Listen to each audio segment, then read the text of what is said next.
Hi guys, welcome back to today's channel. So today I figured I would be making a tips on what to ask for when buying a horse, but also for you to keep in mind when looking for a horse. These are just my opinions, that's all. I'm just out here trying to help beginners and everything. That's why I figured I'd make one of these kind of videos. So I do hope you guys enjoy this video. This will not be a very long video today, but let's get straight into this video. Okay, so number one, what I figured I would say is do not buy a horse for color. Yes, all horses are gorgeous. Yes, that one specific horse that you might absolutely love could not be the perfect match for you. Like, you don't have the connection, you don't feel like it's like a bond between you, because you'll know when you have a really good bond with your horses and everything, and how you feel that connection the first time you ever met that horse. But yeah, don't buy horses for color. That's my number one thing, is what I tell people. Please don't buy horses for color. There's so many gorgeous horses out there that people don't really want, and they're absolutely amazing horses. Every horse is amazing, but some horses may just not be your type of horse. Number two, ask the owner, like, all the groundwork, all the preparation, what has that horse done. Like, if you're getting a yearling, what has that horse done with groundwork, like all the basics on the ground. And if you're getting something that's older, ask every question that you can come up with. But yeah, please ask questions on that, because that's another big one. You want to know what that horse has done and everything. Also, go see the horse in person. That will make everything 10 times better, and you won't be buying a horse unseen. And we want to see the horses in person, because their condition could be perfect in the photos, and then when you go see, and then when that horse, if you did buy it without seeing the horse first, condition could have been terrible. So go see the horse every time before you go buy. Just get a look, get the feel, and feel like if you have a connection with the horse, then you guys can work something out with whoever you're buying it from. Number three, how does the horse travel, like on the roads and the trailer and everything? Because that's another good question to ask, is like, so this way you know what you're getting into. It's better to know what you're getting than not. But yeah, just ask how the horse travels. That's a really good question right there to ask. Like, does it drink water? Like, how much will it drink of water?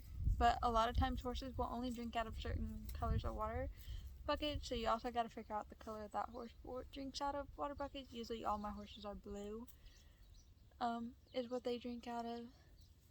But yeah, ask how the horse travels, because like when you have to go to a long traveling period, depending on what a horse's discipline is and everything, just ask how they travel. Number four. Okay, so the next question is, how does a horse stand for the farrier? I'm sorry guys, I couldn't think. I was trying to think, because my horses are out there running around right now, and it's like a distraction by watching both of my two out there running. But yeah, just ask how the horse stands for the farrier. That's a really good question, because you want to know what you're getting. Plus, if you're getting a baby, I recommend working with their feet consistently every day. It does not have to be crazy long sessions. I do it like, I pick up their feet, I'll tap on the back of their feet and everything, and I try and keep it good for the farrier, so this way it's easier on the farrier and it's easier on you, and you don't have to worry about the struggles and everything that goes on. So number five, I want to add in there, ask, is it up to date on shots, dewormed, every bit of that question, because you want to make sure what you're getting. Also, I would also ask about the feeding program, because when you do go out and buy a new horse, you want to know what that horse's feeding program is on, because if you're feeding a completely different feed, it wouldn't be good to have colic in right away. And so this way, if you know it and you're going to change their feeding program, you can slowly make the transition to a new feed by taking away their old feed and just slowly adding and taking away and adding more. Just slow process.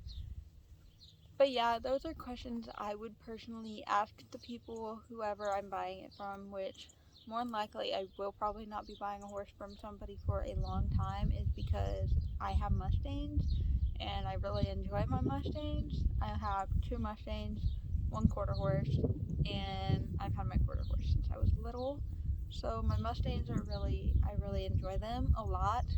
They're probably they're my favorite breed, by the way. I love a good quarter horse, but Mustangs have my heart forever. So, also questions for you to keep in mind is when you're going to look at the horse. I want you guys to keep this in mind before just randomly buying a horse and everything. Is when you go and see the horse, please, if you feel like you have a connection with the horse. So if you feel like you have a really good connection with that horse, I would definitely, and if you like how that horse's body is built and everything about the horse, also make sure the horse has really good hooves, because you want a good performance horse depending on what you are buying the horse for. Every horse is different, I promise you that. Do you feel like that horse has when you have a connection with that horse, do you also feel like you guys are bonding really, really well?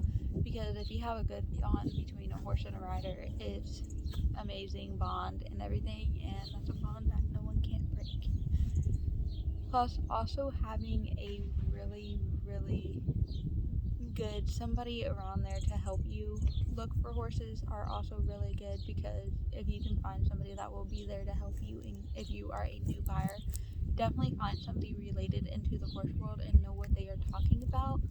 I would recommend that, because you want a good horse. If you feel like that horse is too much horse for you, it's okay to speak up, and don't let somebody pressure you into buying a horse. I definitely wouldn't personally pressure somebody into buying a horse. I would rather go the safer route and making sure the new fellow equestrians that are just getting started in the horse industry can get a good experience with their first horse. Also, another thing is, it's okay if you really like that horse and you don't feel like you have a good connection with it. It's okay to say no on something. If you get a trainer who is very pushy, just say no and say that horse isn't the right suit for me, because there are trainers out there that actually pressure you into buying a horse thinking, oh, this horse is so good for you and everything. Get another point of view from somebody else who knows a lot, and definitely ask them and have them come out, and yeah. Also, when you do get a new horse, please quarantine it for at least 2 weeks. 2 weeks or more, depending on the situation of where you bought the horse, just to keep other horses safe if you already have other horses.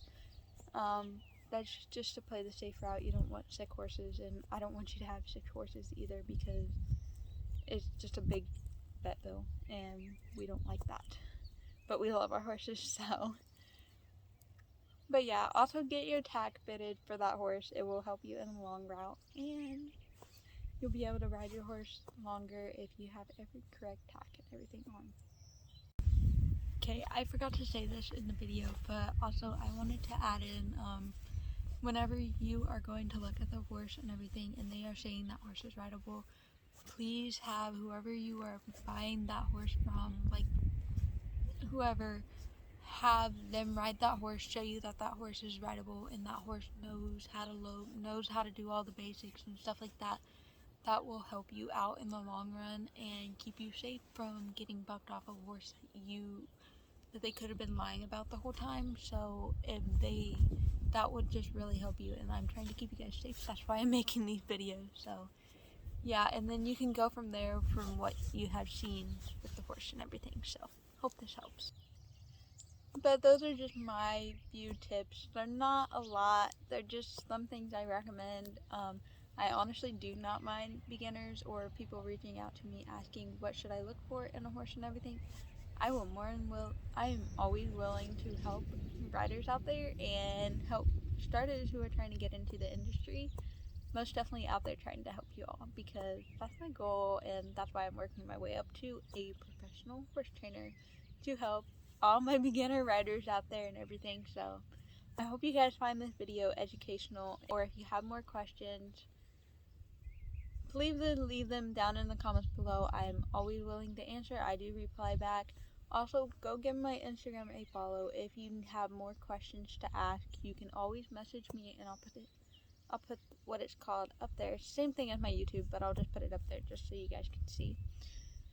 Just go give me a follow on my Instagram. If you ever do have more questions, please reach out to me, and I can either get a video call set up or something like that, and we can talk back and forth to make sure you are good to go on all your training tips and what you need help with. I'm always open to help, and I'm always here.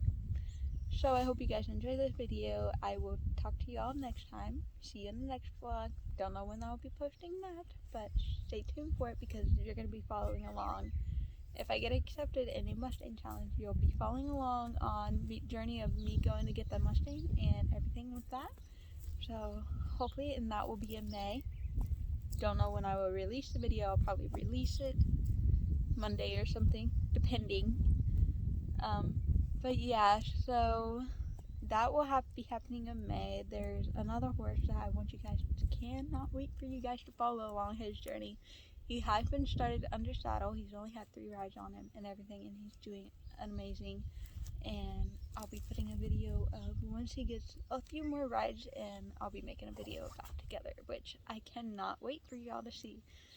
So I'll see y'all in the next vlog, and I hope this video helps you out, and Jesus loves you, and I'm always praying for you.